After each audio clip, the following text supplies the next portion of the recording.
Muito bem, povo de Deus,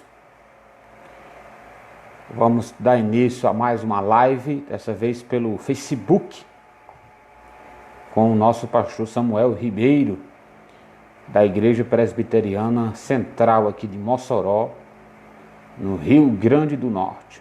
Hoje nós vamos estar conversando sobre a relevância da fé reformada. O Facebook está mandando o convite para todo mundo. Já tem um pessoal entrando na live. Vão compartilhando aí, tá bom?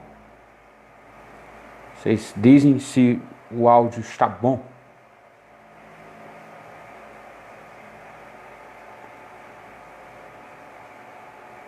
Camila Alves, né, já está acompanhando.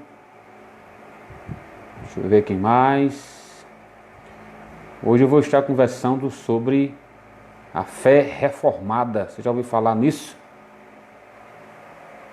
Vamos conversar hoje com o pastor Samuel Ribeiro, da Igreja Presbiteriana. Compartilha a nossa live, tá bom? Se tiver alguma dúvida sobre o assunto, já está aí o irmão Fábio. Fábio é o nosso ouvinte de carteirinha, né, Fábio? Você não perde uma. Deus abençoe sua vida, Fábio, Roberta Lima, Gerlândia de Moraes. Um abraço, Gerlândia, saudades de Gessina, Gidel de Moraes. Começar aqui uma live falando sobre a fé reformada com o pastor Samuel. Pronto, já está chegando aí.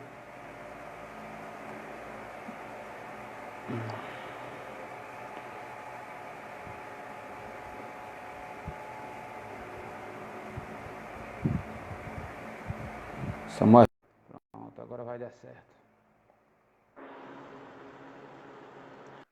Opa, E aí, graça e paz, pastor.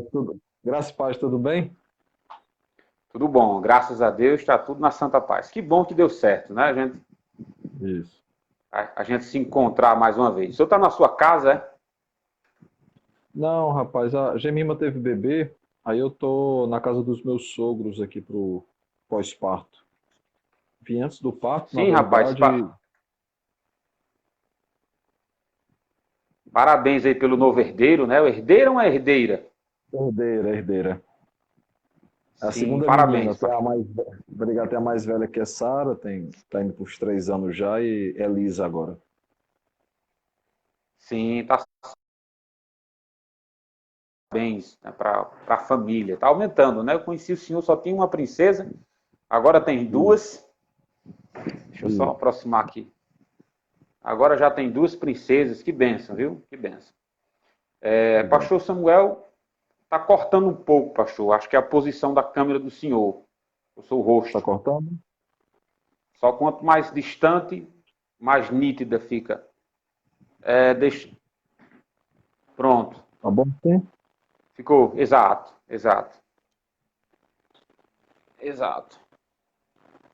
Tem o pessoal que já está compartilhando a live. Pastor, eu acredito que não está cortando minha cabeça aí não, tá? Tá, a sua testa. Pronto. Deixa eu... Melhorou? Melhorou. Pronto. Pronto. Quero agradecer os irmãos que já estão acompanhando nossa live. Está aqui o Emanuel Bezerra, evangelista Flaviano, nosso missionário lá de São Paulo. Deus te abençoe. Tem um pessoal bom aqui da Igreja de Cristo. Deixa eu ver quem mais. Minha esposa, irmã Thalita, Keliane Moraes. Deus abençoe. Hoje nós vamos falar sobre a relevância da fé reformada com o pastor Samuel Ribeiro. Pastor Samuel Ribeiro pastor da Igreja Presbiteriana Central aqui de Mossoró. Pastor Samuel, vamos começar a nossa live. Conta para nós, antes de entrar na temática, sobre como Jesus o salvou, como foi seu encontro de fé, sua história na igreja presbiteriana. Como Jesus salvou você, pastor? Eu sou a quinta geração de presbiterianos já, né? Papai era pastor, então eu cresci na igreja, passei por todo aquele processo na presbiteriana, né? De batismo, depois profissão de fé. Então, normalmente, para nós aliancistas, principalmente aqueles que nasceram já dentro da aliança, a gente não tem aquela memória assim de um dia específico que tivemos um encontro com Cristo. A gente percebe que Cristo vai trabalhando a vida da gente até que tem um momento que nós publicamos, né, essa decisão. E aí a lembrança que eu tenho é com meus 10, 11 anos, fazendo isso na igreja. E papai fala que já aos 7, 8 anos em culto doméstico eu já pedi a palavra para dar mensagem.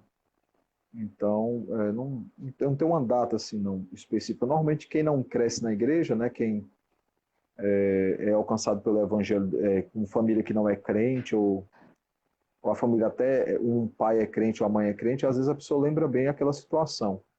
A lembrança que eu tenho é essa, com hoje, né, eu consegui realmente discernir a respeito do que era fé, a respeito da importância de publicamente a vida, e foi nisso que, essa lembrança que eu tenho. Mas eu cresci na Sim, é igreja, verdade. eu sou de família já evangélica, né, presbiteriana. Minhas filhas são a sexta geração já de presbiterianos na minha família. Sim, graças a Deus, graças a Deus. Pastor, conta para nós, primeiro para a gente se situar melhor, o que é a fé reformada. Pronto. Conta para nós, hein? O movimento da reforma, né, começando ali pelo movimento protestante com Martinho Lutero e depois o que é conhecido como movimento reformado, que é a partir de 1529, quando tem ali a discordância a respeito da ceia, né, entre Zwinglio e Lutero, e depois aprofunda-se o movimento em outros locais da Europa. Esse movimento ele é um retorno às fontes, né, chamado de retorno às fontes. É quando os crentes no Senhor do século XVII eles pulam a chamada era da cristandade, que é o escolasticismo romano, né? Onde foi quando Roma se tornou a religião oficial do Estado, e aí várias práticas pagãs adentraram dentro da igreja. Então a reforma ela salta esse período, e fora influências seculares, né? Ela salta esse período e retorna então às escrituras do primeiro século, né? Os escritos ali do primeiro século, que é não somente o Antigo Testamento, mas o Novo Testamento, e também um retorno aos chamados pais da igreja, né? Que são aqueles bem próximos ali da igreja primitiva, que escreveram muito material de teologia, os primeiros concílios, como o concílio de... O que a reforma faz é o chamado retorno às escrituras, o retorno às fontes, né? E aí o movimento reformado, ele retorna o propósito ao retornar às fontes, era saber o que, é que a escritura falava a respeito de vários assuntos, a respeito de culto, a respeito de salvação, a respeito de práticas de santificação, como a lei deveria ser vista, como a lei deveria ser vivida, os mandatos do Senhor para a igreja. Então, esse retorno às fontes aprofunda-se a discussão. Alguns teólogos sempre dizem, sempre tem escrito a respeito da reforma, né? Eles mostram que desde o Antigo Testamento a igreja passa por várias reformas, né? Por causa do pecado, o povo de Deus, a igreja constantemente se deforma, e ao se deformar, então, há necessidade de uma reforma, que foi o que aconteceu no século XVI, aconteceu também em outros momentos da história, e tem acontecido até o dia de hoje. E na reforma especificamente, falando sobre aí, os principais pilares da reforma, né? Muito se fala sobre os chamados 5 pontos calvinistas, mas os 5 pilares da reforma são chamados as solas da reforma, né? Sola a Sim, escritura, somente a escritura é a nossa regra de fé e prática, não a tradição, nem concílios, nem papas que se equivocam e erram. A escritura é a palavra de Deus, a nossa regra de fé e prática. Sola gratia, né? Somente a graça, somos salvos pela graça, não é mediante obras, nem merecimento humano. Sola fide, né? Justificados somente pela fé, então essa justificação ela não é baseada em obras humanas. Você vai ter o solus Christus, né? Somente Cristo é o mediador da igreja, somente ele é o rei, sacerdote, profeta, somente é o mediador e por aí vai. E aí nós temos o soli deo glória, né? Somente a Deus toda a glória. Então, em suma, a reforma ela se prende nessas 5 solas e caminha, resumidamente, na questão do culto e na questão da salvação. Eu creio que Sim, tá certo. é um bom resumo sobre a reforma. E a importância da fé reformada é porque pilares ali que foram estabelecidos, pressupostos que foram estabelecidos, são fundamentais para o retorno. Não cria nada novo, nenhuma doutrina nova. O que ela faz é retornar às escrituras e dar explicações. 16 para cá é bem próximo, então permite aí, então, que nós possamos olhar para mais perto e ver o que é que esses homens, ao olharem para a Escritura, aprenderam sobre a Escritura e ensinaram também sobre a Escritura, né? É o que normalmente se chama subir no ombro de gigantes, né? Nós subimos nos ombros de gigantes para olharmos, inclusive, além do que eles viram. Claro, lembrando, por mais que o que eles escrevam seja baseado na palavra de Deus, não é palavra de Deus, né? A palavra de Deus é somente as Escrituras. Sim, tá bom. No caso, pastor, se considerar um reformado, abraçar, resumidamente, claro, né, esses 5 pontos, né, assim, somente a Não, escritura, então, somente a graça. Não, então, o que acontece? Como eu expliquei, há dois movimentos de reforma, né? Nós temos o chamado Reforma Protestante, que é aquilo que é iniciado por Lutero em 1517, né, e aprofundado por ele em 1521, quando de fato ele rompe com a igreja ali na Dieta de Worms, quando ele fala aquela frase célebre dele, né? A minha mente segue cativa a palavra do Senhor, né? Quando ele discursa diante do Concílio Católico. 9, lá em Masburgo, né, na dieta de Masburgo, há uma divergência sobre a ceia. E aí, por exemplo, Melanchthon, que era aluno de Lutero, ele concorda com a visão de ceia de Calvino. O Wycliffe tem uma visão diferente, porque assim, tinha a visão católica, que era a transubstanciação, né, se transforma, né, o pão e o vinho se transforma em carne e sangue, e aí a visão de Lutero era um pouco amena, mas era quase a mesma coisa, que era a consubstanciação. Ele não entendia que se transformava, mas que continha a carne de Cristo, né? E aí o Wycliffe via como um memorial.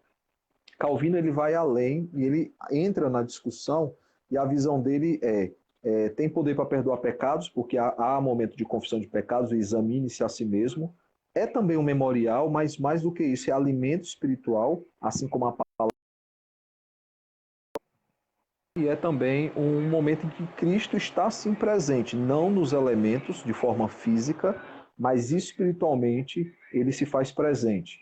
Então, a visão de Calvino ele aprofunda, e Melanchthon, que era aluno de Lutero, ele abraça essa visão. Tanto que para o luterano, Melanchthon é meio que persona não grata, porque dizem que ele esperou Lutero falecer para discordar de Lutero. E aí, por causa dessa É mais fácil. discussão, é o respeito também, né? E aí, a partir disso, então, surge o que é conhecido como movimento reformado.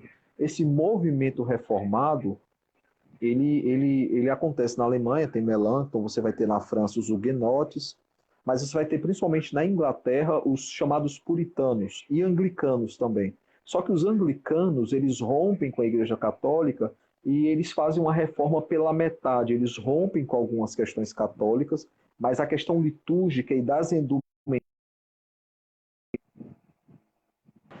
E aí o movimento puritano que rogava a pureza, né, por isso puritano o nome, a chamada controvérsia das vestes, eles rompiam com a questão, por exemplo, da sobrepeliz, da batina católica, e eles defendiam o uso da toga genebrina. Eles têm muita influência de Genebra, especialmente de Calvino, e aí é quando começa o movimento reformado. O movimento reformado, se fôssemos colocar aí como movimento reformado, você vai ter os anglicanos, você vai ter os congregacionais, os presbiterianos, como herança desse movimento. E aí a Os confissão de fé. luteranos, né? Não, o luterano é protestante. Ele faz parte do movimento protestante. Faz parte de uma reforma também. Só estou separando aí só a questão. Por exemplo, os luteranos eles eram muito voltados para a questão do evangelho. O evangelho eles rompiam um pouco com a lei. Por isso que nós temos, por exemplo, a expressão evangélico. Essa expressão evangélico vem do evangelicalismo. E aí você vai ter, por exemplo, no meio da igreja luterana, os principais liberais, né? Porque o movimento liberal acontece muito fortemente na Alemanha, ou nas escolas alemãs de teologia. E aí você vai ter o movimento reformado, que é um movimento que também prioriza muito a questão da lei, não somente o evangelho, mas a lei, entendendo que a lei nos conduz ao evangelho, o evangelho nos transforma para que vivamos a lei de forma bíblica e correta. E aí tem essas igrejas, a metodista também, que é chamado movimento reformado, não que elas não fazem parte da reforma protestante. Eu só estou fazendo essa separação porque normalmente os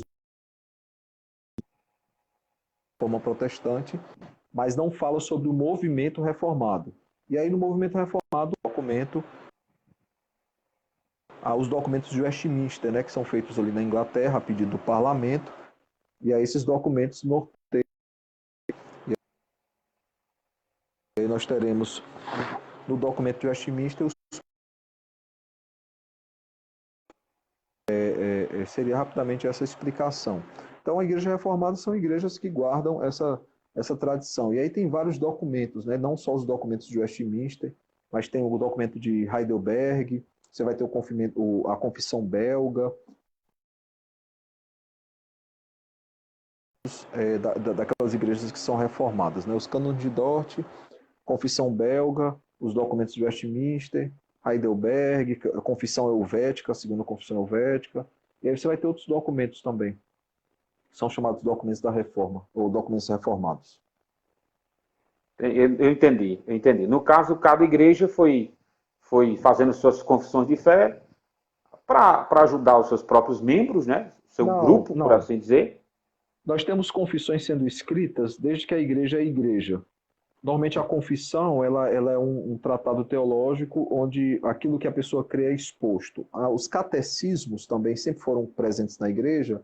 Ele tem perguntas e respostas. E tem os credos. Os credos normalmente têm a expressão eu creio, eu creio, eu creio. Então sempre foi da história da igreja escrever tratados teológicos. Isso sempre foi uma realidade. E aí você vai ter documentos que eu citei aqui que são anteriores, por exemplo, ela é o último documento reformado praticamente a ser escrito. Antes são escritos vários documentos, por exemplo, o Cânone de Dort, né, que é de onde vem aquela chamada 5 pontos calvinistas, né, ele é escrito em 1618, 1619.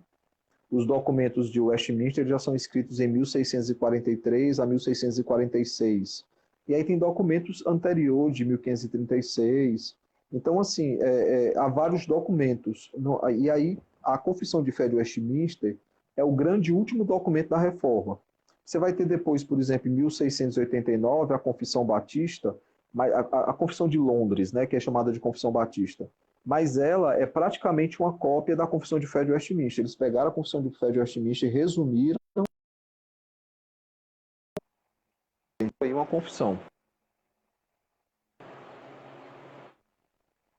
Então, em suma, não é cada igreja escreve, não. Normalmente o que acontece é que a igreja ela escolhe um documento para ter como... Aquelas igrejas são confessionais. Agora, o que igrejas fazem hoje em dia é escrever mais ou menos o que seria o Nisto Cremus, né?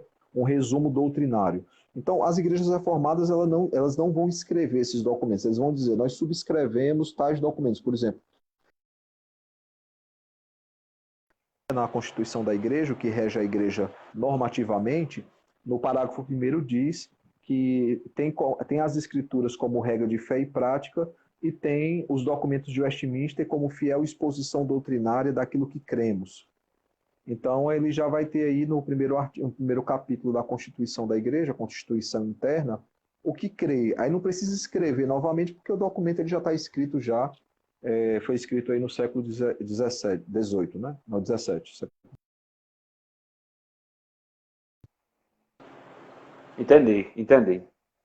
Ótima explicação. Aí, para fazer uma correção, eu falei, quando eu falei, eu estava com o século XVII na cabeça, mas quando eu falei de Lutero é século XVI, que é 1500, né? Exato. Em relação a essas confissões, que até pela lógica, né? Essas confissões foram heranças da reforma, né? Herança da reforma. Quais são as diferenças entre essas confissões, pastor? Pelo menos as maiores delas. por mais que saíram do mesmo núcleo, né? Por mais que saíram da mesma reforma alavancada por Lutero, elas seguiram caminhos distantes, né? Caminhos distantes, pontos divergentes. Quais seriam a diferença da belga, por exemplo, Westminster? Não, não, os documentos da reforma eles falam a mesma coisa. Eles há harmonia entre eles. Você vai pegar todos esses documentos que eu citei, a harmonia entre eles. É inclusive um livro muito bom da editora Cultura Cristã, que é a Harmonia das Confissões. O que é que ele faz? Ele pega o mesmo assunto e coloca vários documentos da reforma um do lado do outro. E aí você olha o que é Sim, que cada um diz. Então, assim, não há divergência, não. Na verdade, as divergências, elas acontecem na chamada teologia contemporânea, que é uma teologia mais recente, que é uma resposta à reforma, uma resposta de discordância por causa do liberalismo. O liberalismo, quando ele acontece, ele rompe não com a Igreja Católica, mas ele rompe com o movimento reformado, né? Então não há divergência. Esses documentos, na verdade, eles se complementam. A Confissão de Fé, por ter sido aí o último dos principais documentos, ela é a mais completa, né? Os documentos de Westminster, né? A Confissão de Fé de Westminster, os catecismos, Diretório de Culto, o último a ser escrito, né? Então, normalmente quem vem depois escreve mais coisa, né? Porque tem mais subiu no pontos. ombros de gigantes, né? Isso, isso. Eles Como o têm, senhor eles têm. disse. Você vai ver claramente a influência, por exemplo, dos documentos de Dort, que são de 1618 e 1619, você vê como claramente ele influencia a Confissão de Fé de Westminster. Por exemplo,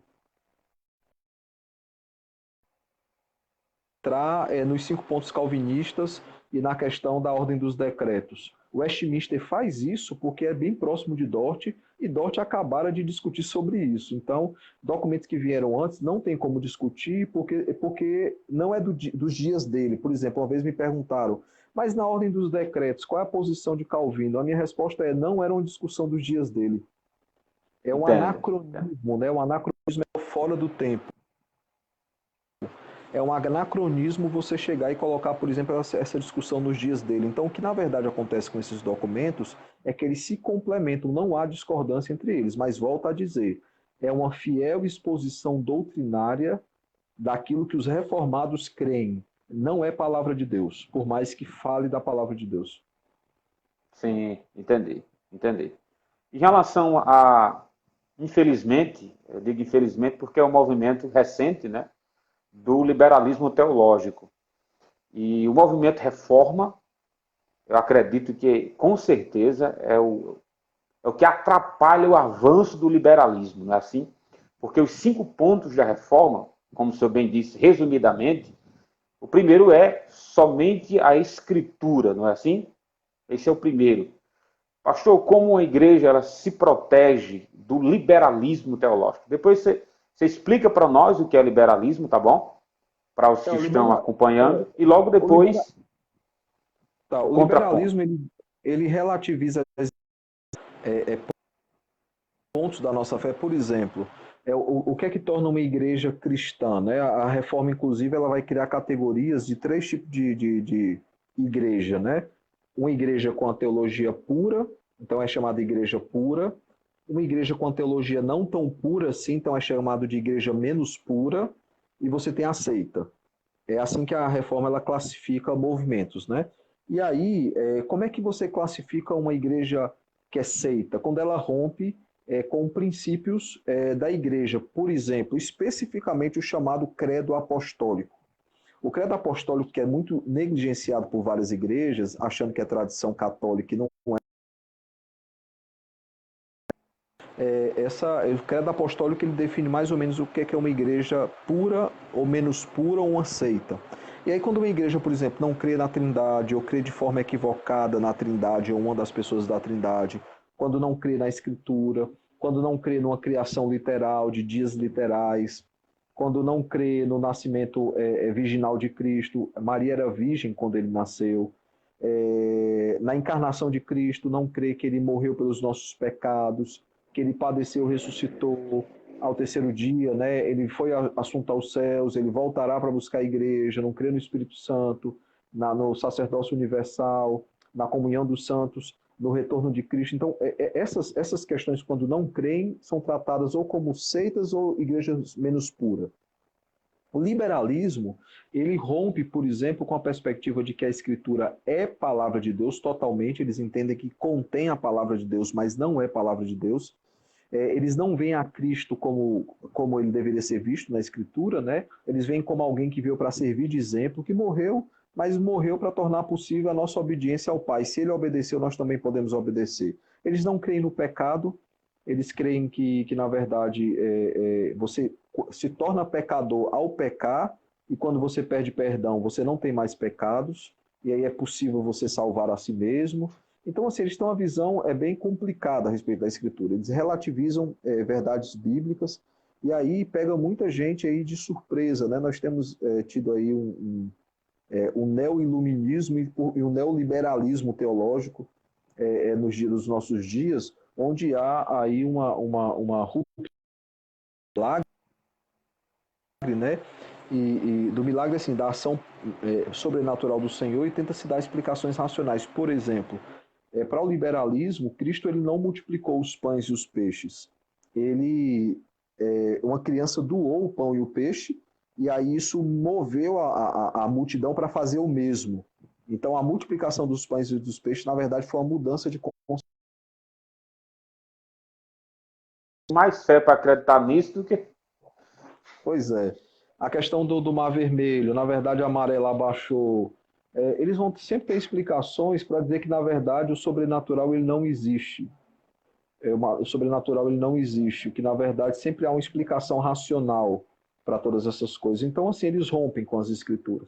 E a melhor forma de se proteger de um liberal ou qualquer outro grupo, porque Paulo até falava sobre isso mais cedo em outra live, Paulo, quando ele está escrevendo ali a Timóteo, né, na segunda carta, no capítulo 4, a partir do verso 1 até o verso 5, ele vai dizer que ele deveria pregar a palavra, quer feito oportuno, quer não, porque chegaria um tempo que se levantariam falsos mestres, né, e as pessoas das igrejas não suportariam a sã doutrina. Pelo contrário, eles escolheriam mestres segundo aquilo que eles queriam ouvir, porque a sã doutrina causaria incômodo no ouvido deles. Então, Paulo ele já adverte outros, o comichão, que é a palavra, que é como fosse uma zoada no ouvido, né? Um mosquito que entra no ouvido e incomoda. E aí a gente vai ver que durante toda a história da Escritura sempre existiram no Antigo Testamento falsos profetas e no Novo Testamento os chamados falsos mestres, né? Então a melhor receita para que possamos suportar essas coisas, o próprio Paulo ele dá, que é pregar a palavra, mesmo que as pessoas não queiram ouvir, e para quem é alvo aí dos falsos mestres, aquilo que ele fala lá em Efésios, né? Em Efésios capítulo 4, ele enfatiza os dons de ensino, né? Mestres, pastores, apóstolos, e aí ele vai falar que o ensino ele tem um papel na igreja de nos fazer parecer cada vez mais com Cristo, de santificar a igreja, de nos tornar aptos a servir ao Senhor de forma excelente, e mais do que isso também, ela nos capacita a suportar todo o vento de doutrina, né? Com astúcia tentam induzir ao erro, né? Então a melhor forma de você lutar contra o liberalismo teológico ou qualquer outro assunto antibíblico é com a Escritura. E aí é o que a reforma faz. A reforma, para combater desvios teológicos, ela retorna às fontes. Ela fala assim, não vamos ouvir o que é que a igreja tem dito nos últimos séculos. Vamos para a fonte, que é a Escritura. O que é que a Escritura diz sobre isso? E aí a palavra de Lutero é exatamente isso que é dito. Por exemplo, Lutero ele vai falar dizendo assim, a não ser que me convençam pelas Escrituras, pelo raciocínio lógico das Escrituras que eu estou errado, eu não vou me retratar. Não tentem me convencer com decisões da igreja que tantas vezes se equivocou, com o pensamento do Papa que tantas vezes voltou atrás, mudou de opinião. Me convençam pelas Escrituras. Se eu não for convencido pelas Escrituras, eu não posso e eu não vou me retratar. Não é são e nem é correto. Permaneço onde estou e a minha mente segue cativa. Que essas palavras eram uma sentença de morte. Então, essa é a posição que ele assume lá em 1521, no século XVI, lá na chamada Dieta de Worms, né, que é quando ele é chamado para se retratar e recusar sua obra, ele decide não recusá-la, mesmo sendo passível de morte, como John Hus, né, que veio antes dele, morreu por causa disso. E muitos o acusavam de russita, né, seguidor de John Hus e falava assim, ó, John Hus morreu pelas mesmas coisas. Não vá por esse caminho. E ele falou, rapaz, quem é John Hus? E foi ler John Hus e falou, eu creio exatamente como ele crê. Tem até um estudo bem É o interessante, Ganso, pastor, é? que é o Ganso. Ele até fala, né, que 100 anos depois se levantaria alguém que falaria sobre o que ele estava falando e de fato aconteceu. Não 100 anos exatamente, mas muito tempo depois. Tem uma palestra do Michael Horton, que a palestra é Lutero não foi o primeiro luterano. E é interessante porque ele volta aos pais da igreja para mostrar que desde os pais da igreja já se pregava a justificação pela fé somente.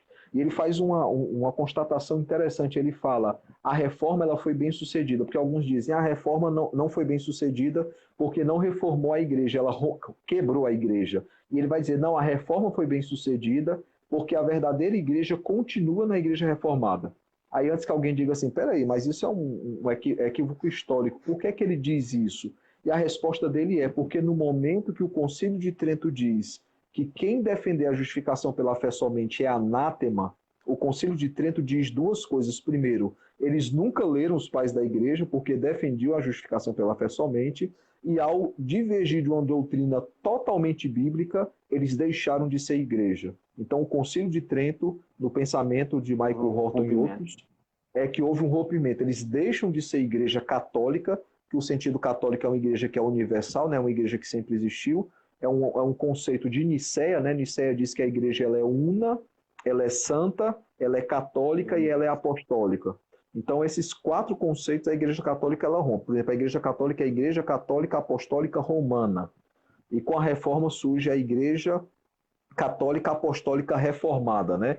Que tem um pensamento Exato. ou protestante, né? Então, é uma ruptura. Então, o entendimento do Michael Horton é esse. Eu aconselho quem puder assistir depois. Lutero não foi o primeiro luterano, é uma palestra de 30, 40 minutos, mas ela é menor do que isso, porque como ele fala em inglês e o Dr. Mauro Maister está traduzindo, ela fica um pouco mais demorada, mas assim, de fala uns 25 a 30 minutos, e ele cita muitos documentos da Igreja Católica, ele vai citando documentos da Igreja Católica de Trento para mostrar o equívoco da Igreja Católica, e vai citando também documentos aí dos pais da Igreja para mostrar o equívoco da Igreja Católica e não conhecer os pais da Igreja.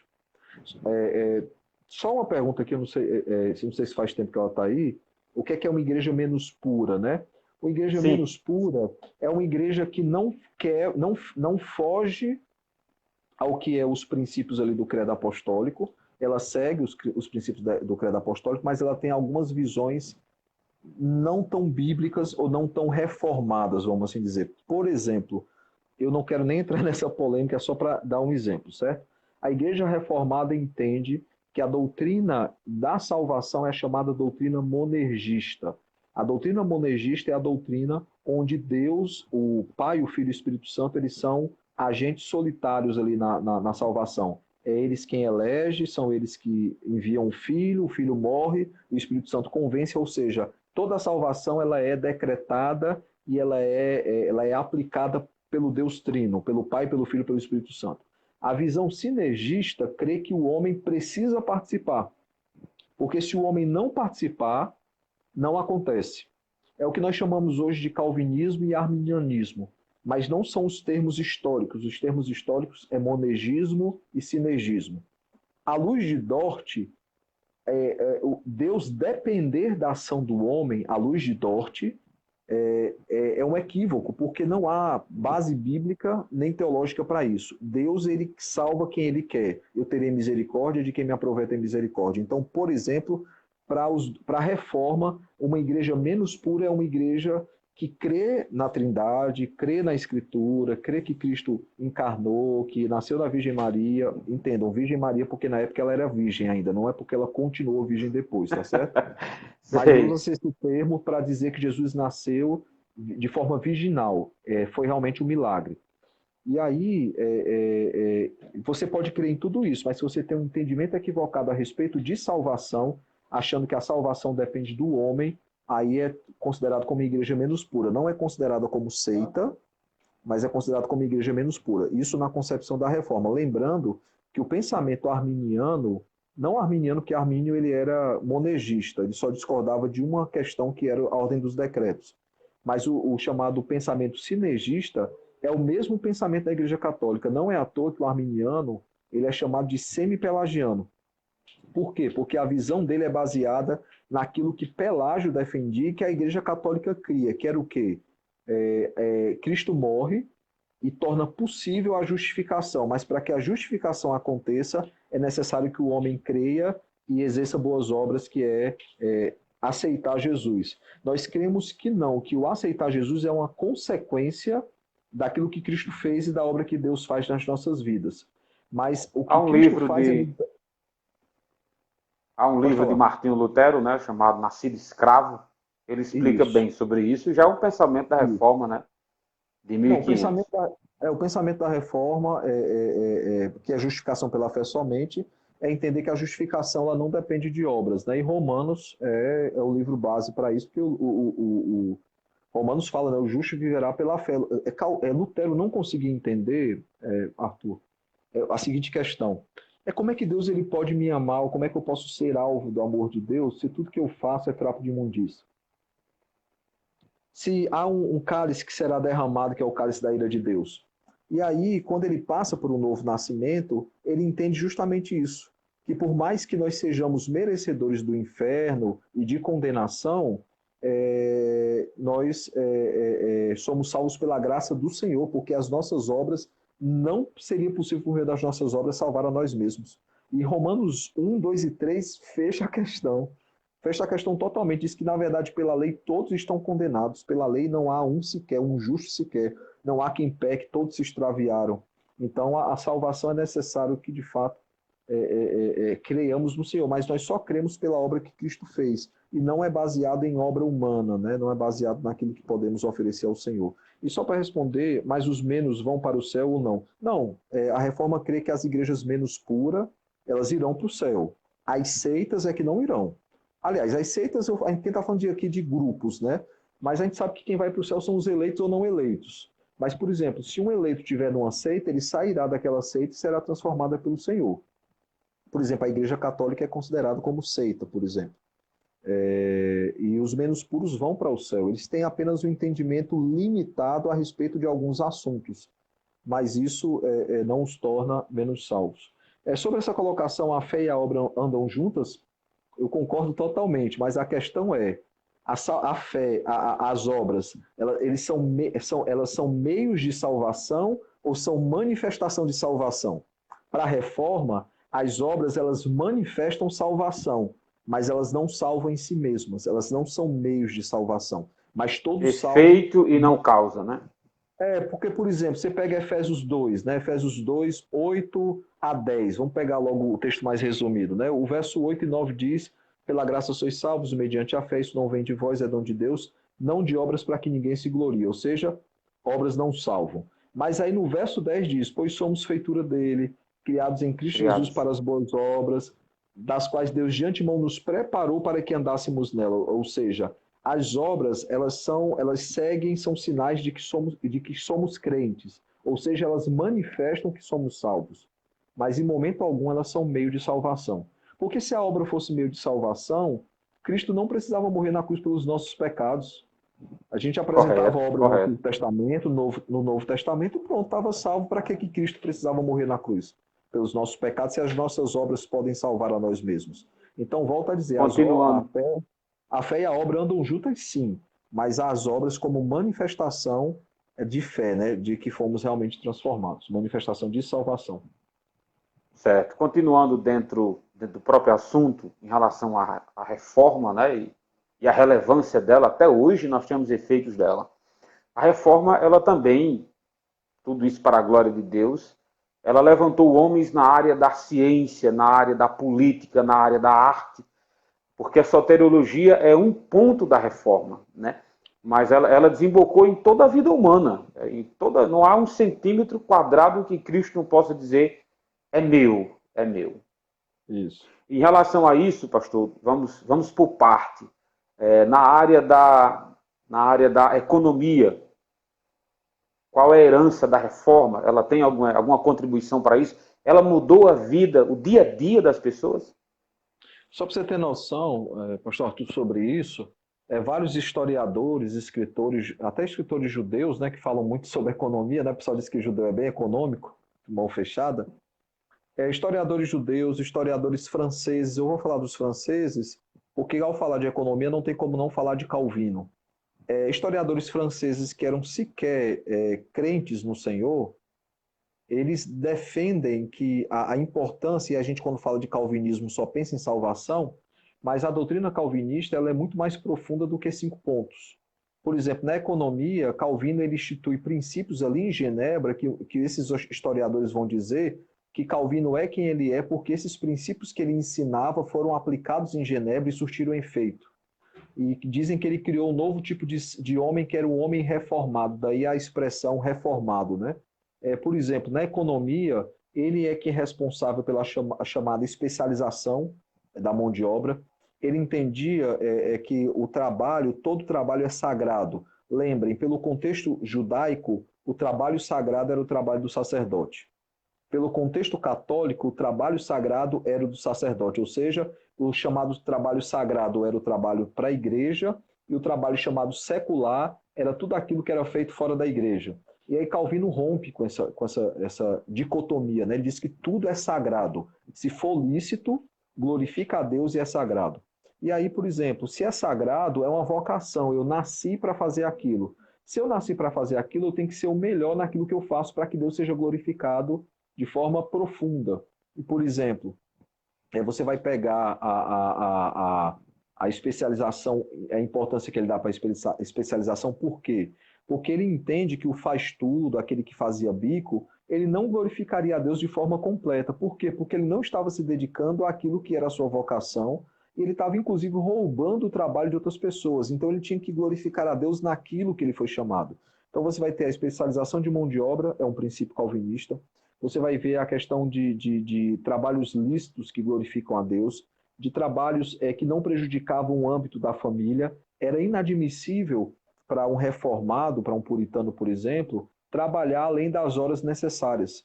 Escureceu, acabou o trabalho, vou para casa dedicar à minha família, porque eu só vou trabalhar enquanto houver sol. Então, essa perspectiva de investimento na família, via-se o trabalho como um instrumento para a glorificação do Senhor, para sustento da família e para amparo dos necessitados. Via-se, a discussão era o rico pode ou não ir para o céu, né? E aí Calvino vai dizer, não, aquele que tem amor pelo dinheiro, ele não vai para o céu.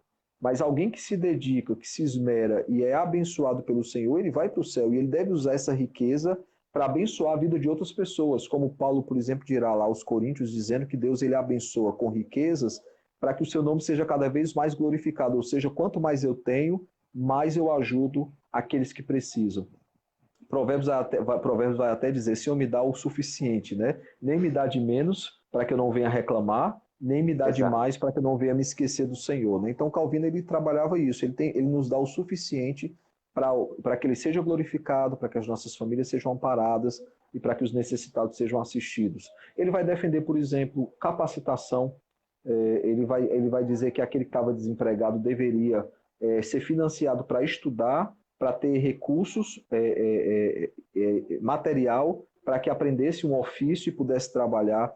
Mendigos não eram bem vistos em Genebra. Entendam, mendigos em que sentido? O cara estava mendigando, ele era ajudado, ele recebia recursos para começar um trabalho. Mas se alguém Entendi. quisesse viver de mendicância, dormindo na rua, sem querer trabalhar, era expulso de Genebra. Porque lá eles levavam muito a sério a chamada ética do trabalho. Os professores eram muito bem remunerados, a ideia de professores auxiliares é uma ideia também dele, o plano educacional dele é muito bom, é muito profundo.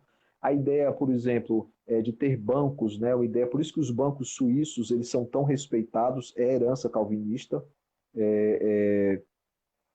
Por exemplo, os bancos suíços eles trabalhavam de que forma? Eles não cobravam juros abusivos. Por exemplo, tem eu e você é rico, eu sou pobre.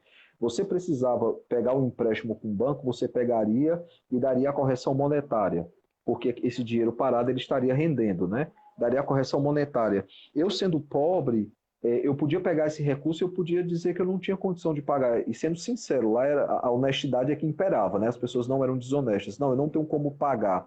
Então, aquilo que foi pago pelo rico, inclusive a correção monetária, servia para que não o banco não ficasse desfalcado, porque se acabasse os recursos não tinha como ajudar ninguém. Você vai ter, por exemplo, os relógios suíços. Por que, que eles são tão conhecidos, né? Porque aqueles que trabalhavam com ouro, né, os ourives, né, como eles deixam de construir estátuas, né, ídolos de ouro, eles têm que arrumar um outro trabalho. E o trabalho que eles arrumam é mexer com ouro, fazendo relógios. E aí a precisão suíça, né? Os mercenários de Genebra, que eram jovens que, por não terem trabalho, eles se vendiam como mão de obra militar para outros países. Eles largam esse trabalho, né, que era matar outras pessoas por dinheiro, daí o termo mercenários, né? E eles passam, então, a ter um ofício em Genebra. Perceba aí só nesse assunto, em economia, o tanto de contribuição Contribuição. que o movimento da reforma trouxe, especialmente ali em Genebra, traz para... É por isso que Calvino ele é tão citado. Às vezes as pessoas elas vão para dois extremos. Uma calvinolatria ou uma calvinofobia. Mas é porque não entendem profundamente a obra que ele faz. Se entender, não vai idolatrá-lo, e se entender, não vai ter raiva dele, porque a gente sempre vai basear nos 5 pontos calvinistas que Calvino sequer escreveu. Não, É não, é uma verdade. discussão posterior a Calvino. Então, ele influencia muito. Eu Outra, outra poderia citar. área, outra pergunta. Você falou agora do campo econômico, né? Essa valorização do trabalho, a sagracidade do trabalho, né? Fantástico isso. Não existe secular na perspectiva reformada, não é assim? Não. Todo trabalho é digno do Senhor, não é assim? É louvável. Sendo livre. Por exemplo, uma vez perguntaram para Lutero, só para deixar claro que Calvino ele aprofunda esse conceito, mas esse conceito ele vem sendo construído e depois os puritanos aprofundam ainda mais. Uma vez chegaram para Lutero, eu acho que foi para Lutero, sempre engano, foi para John Knox, e falou assim: como é que eu faço para glorificar a Deus? Eu sou sapateiro, eu quero largar a sapataria, né? E quero me dedicar à obra, eu quero ser pastor. Lembre, a Sim, visão de que sagrado é o trabalho sacerdotal, né? pastoral. Pastoral. E aí ele vai falar assim: como é que eu faço para glorificar a Deus? Ele disse: não, não. Continue fazendo o que você está fazendo, continue fazendo sapatos, faça da melhor qualidade que você puder e venda por um preço justo. Então veja aí já a ética, chamada ética reformada, como ela imperava, né? Então, por exemplo, um cara que é reformado em dias como nós vivemos, aproveitar-se da pandemia para aumentar preços, isso é inadmissível. Tem que se cobrar o que é Outra, justo, né? outra pergunta sobre a herança da reforma, na área da literatura, da alfabetização, a reforma trouxe benefícios? Conta para nós aí. Certamente, como eu já falei da escola, né, investimento, a chamada Academia de Genebra, as universidades, a reforma ela dava muita prioridade ao estudo, porque como é que as pessoas leriam a palavra do Senhor se elas não sabiam ler? Então a reforma ela não apenas se preocupa em traduzir a Bíblia para vários idiomas, como ela se preocupa também em educar, né? E surge a máxima da reforma ao lado de cada igreja uma escola, né? As pessoas precisavam aprender a ler para que pudessem ler a escritura por si mesmas, né? Não adiantava traduzir a Bíblia se não tivesse as pessoas não soubessem ler. E aí, por exemplo, uma coisa interessante, a Bíblia de Lutero, né, a Bíblia alemã, o Novo Testamento de Lutero, ele é escrito em alemão, e ele é fundamental para unificar a língua alemã. Até então, a Alemanha falava vários dialetos, várias línguas, né? Claro, todas tendo o alemão como base, mas eles não se entendiam muitas vezes. A gente vai entender muito aqui no Brasil, né? Às vezes o nordestino tem uma expressão que o sulista não vai entender de imediato. Era o que acontecia lá na Alemanha, numa dimensão ainda maior. E aí a Bíblia de Lutero unifica a língua alemã, eles passam a falar o mesmo idioma. O mesmo acontece com as institutas de Calvino. As Institutas de Calvino, ele inaugura o que é chamado a prosa francesa. A prosa francesa é iniciada com o documento que são as Institutas. Então, assim, nesse âmbito da literatura, é muito profundo. A Bíblia é traduzida para vários idiomas. Por exemplo, Tyndale, né? Ele vai traduzir a Bíblia para a língua inglesa e ele, inclusive, é perseguido por causa disso. E ele já não tinha mais recursos para escrever outros exemplares da Bíblia, né? E aí, o que é que fazem? Fazem uma situação que eles se aproveitam e a Igreja Católica não percebe. A Igreja Católica, querendo dar fim às Bíblias de língua inglesa, né? que é que ela faz? Ela pede conselhos. O que é que a gente faz para conter aí o avanço das traduções, né? E aí alguém sugere para ele, compra todas as Bíblias. E compra por um preço alto, para que eles nem tenham como dizer não. E aí o que é que eles fazem? Eles compram a Bíblia, eles queimam essas Bíblias, só que esse dinheiro é mais do que suficiente para fazer Ah, muito mais traduções e isso vai se espalhando rapidamente. Então a gente vê a providência de Deus, a louvado imprensa, né? seja Deus. A imprensa de Gutenberg, né, de tipos móveis, é fundamental para que a literatura ela se espalhe. As teses ali de Wittenberg, né, as 95 teses de Lutero, que muita gente sequer leu, fica aí o desafio para que você está em casa leia as 95 teses. Ele afixa na porta e eles pegam os escritos e começam a tirar a cópia, né?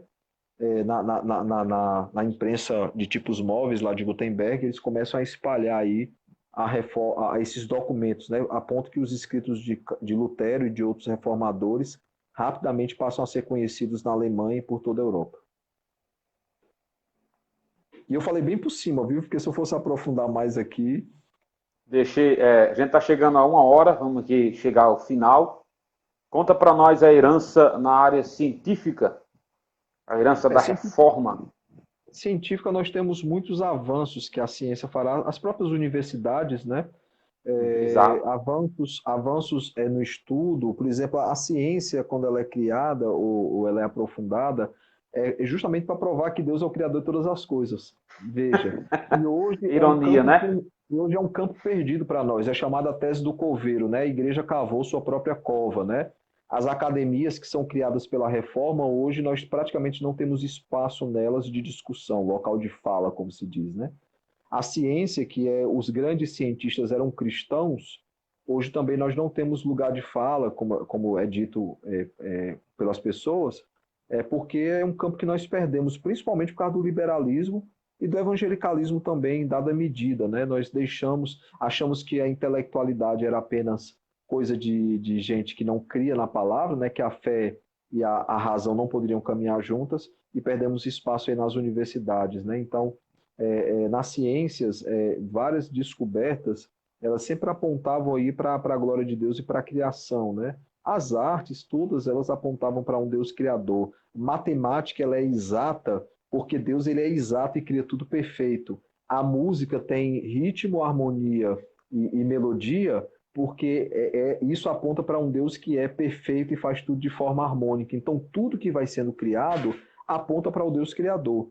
E aí depois acaba se sendo distorcido pelo liberalismo e por outras correntes, e hoje os evolucionistas, né, tomaram de conta. Só lembrando que o Darwin, né, é fruto do liberalismo inglês.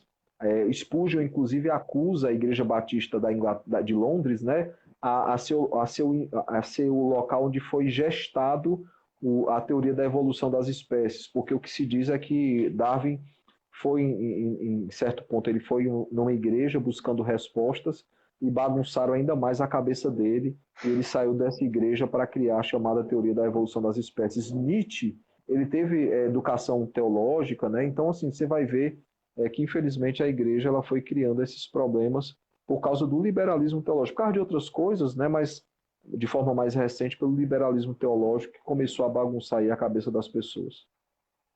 Pronto, a gente pode marcar outra live para tratar sobre Certamente. sincretismo, liberalismo teológico, né? E outra, judaização, né? Infelizmente, a gente pode marcar outra live. Eu quero agradecer, pastor Samuel, pelo seu tempo. Ficamos aqui 1 hora. Temos aí um grupo bom, desde o início, acompanha a nossa live. Deus abençoe cada um de vocês.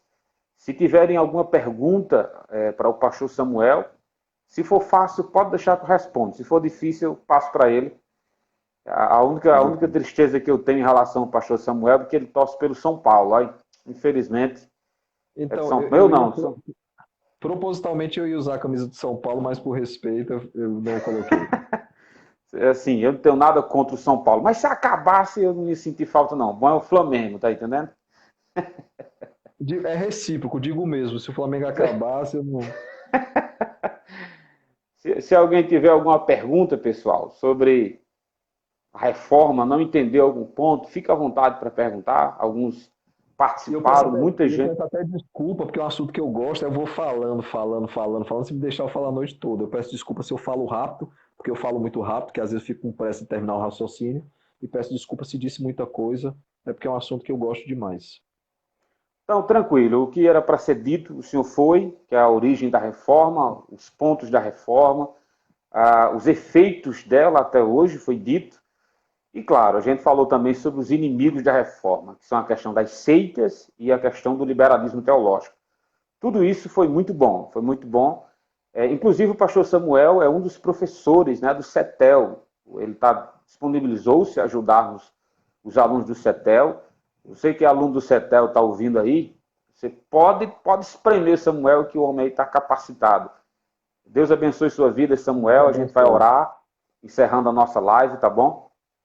A gente tem o evangelista João Bosco de São Paulo é bom, né?